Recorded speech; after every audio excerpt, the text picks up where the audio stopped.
पूर्वी लद्दाख में चीनी सेना से टकराव की स्थिति लगातार बढ़ती जा रही है। कूटनीतिक और सैन्य वार्ताओं को झुठलाते हुए चीन अपने सैनिकों को वास्तविक नियंत्रण रेखा LAC से पीछे नहीं हटा रहा है।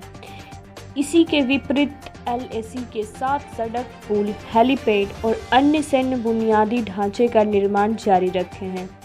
इन्हीं परिस्थितियों को देखते हुए भारत का सैन्य और राजनीतिक नेतृत्व 2-3 दिन से लगातार बैठकें करके चीन को मुंहतोड़ जवाब देने के लिए आगे की रणनीति पर विचार कर रहा है। मई प्रबंध में उच्च ऊंचाइयों वाले क्षेत्र में चीन सेना बुनियादी ढांचे के विकास को तेज गति से आगे बढ़ा रहा है।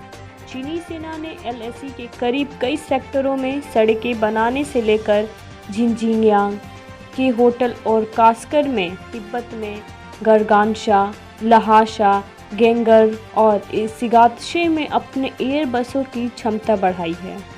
इसी के साथ साथ पेगांग झील और गोगरा हॉट स्प्रिंग क्षेत्र की विवादित इलाकों में अपने सैनिकों के लिए ऑप्टिकल फाइबर केबल बिछाने का कार्य भी शुरू किया है। आते हैं अब चीन की मानसा LAC को बदलने की। इसे लग रहा है कि चीन की मानसा LAC को बदलने की है।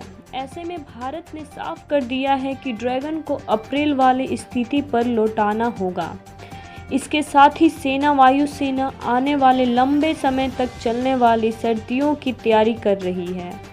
भारत भी चीनी सेना की तैनाती के जवाब में ही सही, लेकिन लद्दाख से अरुणाचल तक फैली 3468 किलोमीटर लंबी वास्तविक नियंत्रण रेखा पर सैनिकों को तोपखाने, टैंकों और अन्य भारी हथियारों की तैनाती करता जा रहा है। यानी कि LAC पर दोनों ओर सेनाओं और हथियारों का जमवाड़ा बढ़ाने से टकराव की स्थिति लगातार बढ़ती जा रही है। पूर्वी लद्दाख में चीन से सैन्य टकराव के 100 दिनों से ज़्यादा हो चुके हैं, लेकिन अब तक कोई समाधान निकलता नहीं दिख रहा है। इसलिए सेना प्रमुख जनरल MM नरवणे ने देश भर में अपने शीर्ष 7 सेना कमांडरों और सैन्य खुफिया एजेंसियों के साथ LAC और LOC की सुरक्षा स्थिति और परिचालन संबंधित तैयारियों की समीक्षा करने के लिए 2020-2021 अगस्त को एक महत्वपूर्ण बैठक की। भारतीय सेना ने इस महत्वपूर्ण बैठक में चीन और पाकिस्तान के उत्तरी और पश्चिमी मैचों पर सुरक्षा स्थिति और परिचालन संबंधित तैयारियों की समीक्षा की।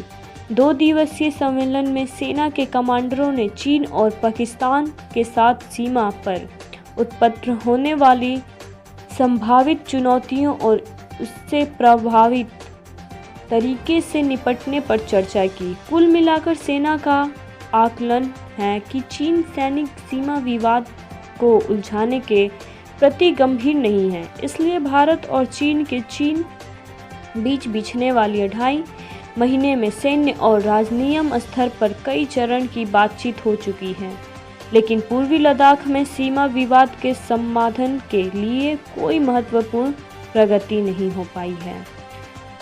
भारत और चीन के बीच सीमा पर जारी गतिरोध को उलझाने के लिए राजनीतिक स्तर पर हुई शनिवार को एक बैठक की। इसमें सैन्य बलों के प्रमुख CDS बिपिन रावत ने तीनों सेनाओं के प्रमुख साथ रक्षा मंत्री और राष्ट्रीय सुरक्षा सलाहकार NSA अजीत डोभाल को तीनों सेनाओं के तैयारी और योजना के बारे में जानकारी दी।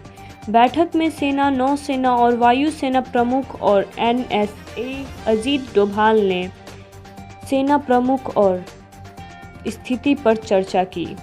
लगभग 2 घंटे तक चली बैठक में army chief general MM Naravane ने भी भारत की सैन्य तैयारियों के हथियारों और सैनिकों की तैनाती, वास्तविक नियंत्रण रेखा सहित सभी संवेदनशील इलाकों में कड़ाके की सर्दी के बीच सैनिकों की तैनाती बनाए रखने को लेकर जानकारी दी। इस बैठक में हुई चर्चा की जानकारी NSA डोभाल प्रधानमंत्री नरेंद्र मोदी को दे देंगे। इसके बाद आगे की रणनीति तय की जाएगी।